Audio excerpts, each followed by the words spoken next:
Video शुरू करने से पहले मैं बता दूं, आप अंत तक वीडियो देखिएगा क्योंकि अंत तक मैं बहुत ही इंपॉर्टेंट बातें बताऊंगा जो आपको ध्यान रखना है। ठीक है, आपके सारे डाउट में अंत तक क्लियर हो जाएंगे। आप वीडियो पूरा ज़रूर देखिएगा, ठीक है, तो ही आपको समझ में आएगा। हेलो फ्रेंड्स, तो फाइनली आपका जेई मेंस को लेकर जो WBJ के एस्पिरेंट्स थे, मतलब जो जेई मेंस से WBJ में कॉलेज चाहते थे, उनके लिए फाइनली एक नोटिफिकेशन आ चुका है। मैंने पढ़ भी लिया और आप लोग के लिए यह वीडियो मैंने बनाया है। तो होगा क्या, आपका जो WBJ का जो शुरू होगा काउंसलिंग, जेई मेंस के स्कोर से थ्रू आपका काउंसलिंग होगा। और जेई मेंस में के लिए जो सीट्स बचे हुए हैं जो सिर्फ जेई के स्कोर्स पे मिलते हैं, उस पर आपका काउंसलिंग होगा, जो कि होते हैं 10%। ठीक है, जेई मेन से आपको 10% सीट्स पे होते हैं काउंसलिंग। और ऐसा नहीं है कि जेई मेंस से सिर्फ हो रहा है, आप WBJ से भी इस पर काउंसलिंग होगा इसमें। ठीक है, WBJ से भी होगा, लेकिन इसमें सिर्फ आर्किटेक्चर के सीट्स होंगे, आर्किटेक्चर वाले सीट्स इसमें WBJ में होंगे, क्योंकि इंजीनियरिंग के सीट्स तो फुलफ़िल हो चुके हैं WBJ के काउंसलिंग में। ठीक है, तो जेई मेंस वालों को मतलब ये एकदम अलग काउंसलिंग है। एंड WBJ, इस काउंसलिंग में आपको इस दोनों के थ्रू कॉलेजेस मिलेंगे। ठीक है, जेई मेंस के थ्रू आपको मिलेगा 10% सीट्स जो रिज़र्व है, और वेबजी के थ्रू आपको सिर्फ आर्किटेक्चर में मिलेगा। ठीक है, आपको समझ में आ गया। तो दूसरा बात, पेमेंट किस किस को करना है, रजिस्ट्रेशन फ़ी किस किस को देना है, तो पहले इस बात पे डिस्कस कर लेते हैं। दोस्तों, रजिस्ट्रेशन फ़ी आपको, अगर आप वेबजी के थ्रू बस काउंसलिंग करेंगे, जो कि आपका होगा आर्किटेक्चर्स के सीट पे, अगर आप सिर्फ वेबजी के थ्रू काउंसलिंग करेंगे तो आपको फ्री ऑफ कॉस्ट है, नो चार्जेस। अगर आप सिर्फ जेई मेंस पे करते हैं तो आपको ₹500 देने पड़ेंगे। और अगर आप दोनों से करते हैं काउंसलिंग तो आपको फ्री ऑफ कॉस्ट। ठीक है, और लेकिन फ्री ऑफ कॉस्ट तो है, सिर्फ रजिस्ट्रेशन फ्री आपको, मतलब अगर आपने वेबजी से भी किया है काउंसलिंग और आप सोचते हैं कि जेई मेंस से भी कर लेता हूं, तो ये तो ऐसा है कि आप बोथ में जाएंगे, बोथ वाला ऑप्शन सिलेक्ट करेंगे, लेकिन आपको सिर्फ रजिस्ट्रेशन फ़ी से छुटकारा मिलेगा, बाकी आपको सीट एक्सेप्टेंस फ़ी तो देना ही पड़ेगा। ठीक है, वो बात की बात है, आगे डिस्कस करेंगे। तो 14 तारीख से आपका काउंसलिंग शुरू होगा। मेनली इस बार 2 राउंड में काउंसलिंग होने वाला है। ठीक है, और आपको फर्स्ट राउंड से पहले ही सारा काम कर लेना है।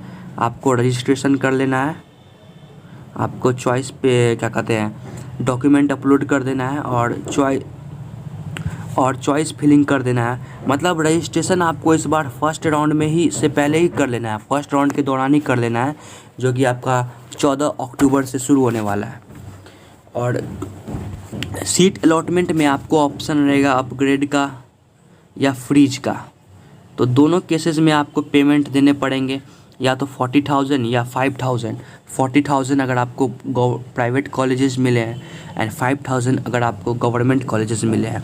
यहाँ पे ध्यान रखने वाली बात यह है कि आपको, अगर आपने वेबजी में भी पेमेंट कर दिया है 40,000, वेबजी के काउंसलिंग में भी, तो उससे उसका कोई लेना देना नहीं है। आपको यहाँ पे फिर से 40,000 या 5,000 पे करना ही पड़ेगा।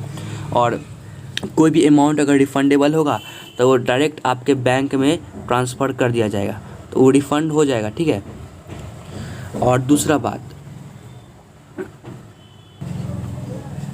एक और बात, बहुत के मन में डाउट होगा क्या कि हमने WBJ में डॉक्यूमेंट अपलोड कर दिया है, तो क्या हम लोग को फिर से डॉक्यूमेंट अपलोड करना पड़ेगा।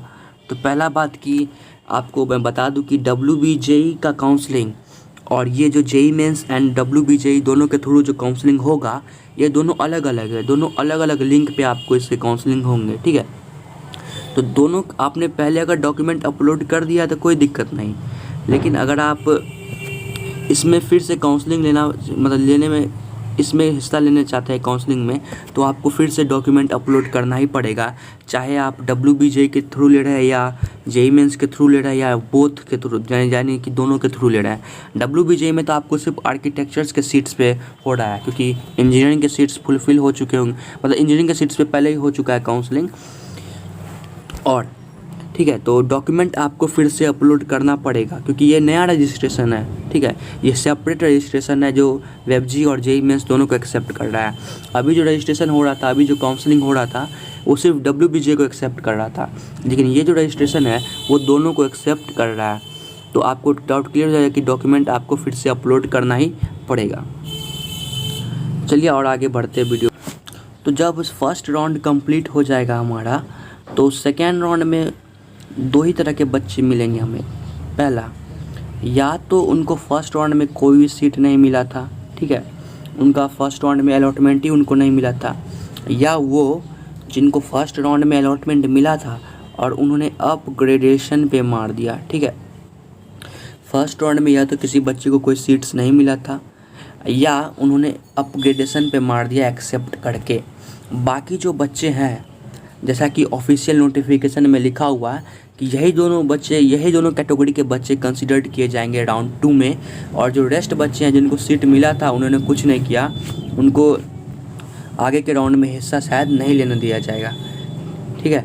क्योंकि पहले चॉइस फिलिंग भी मतलब फर्स्ट राउंड में जिनको मतलब जिनको मतलब सीट कॉलेज मिल गया है, तो वो या तो अपग्रेड करेंगे या फ्रीज करेंगे या कुछ नहीं करेंगे। तो वो फ्रीज करेंगे तो वो आगे सेकेंड राउंड में कंसिडर किए नहीं जाएंगे।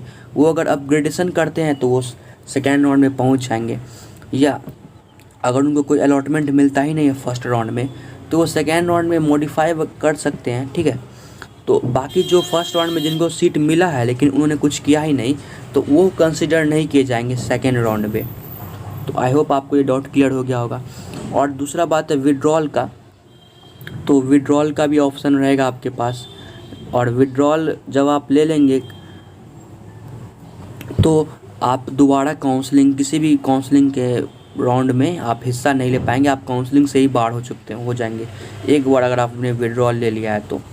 और अगर आपका विड्रॉल ले लेता है, आपको पूरा पैसा रिफ़ंड कर दिया जाएगा आपके बैंक अकाउंट में जिसका डिटेल्स आपने रजिस्ट्रेशन के टाइम दिया था, और वो 60 डेज़ के अंदर होगा after the complete closure of counselling.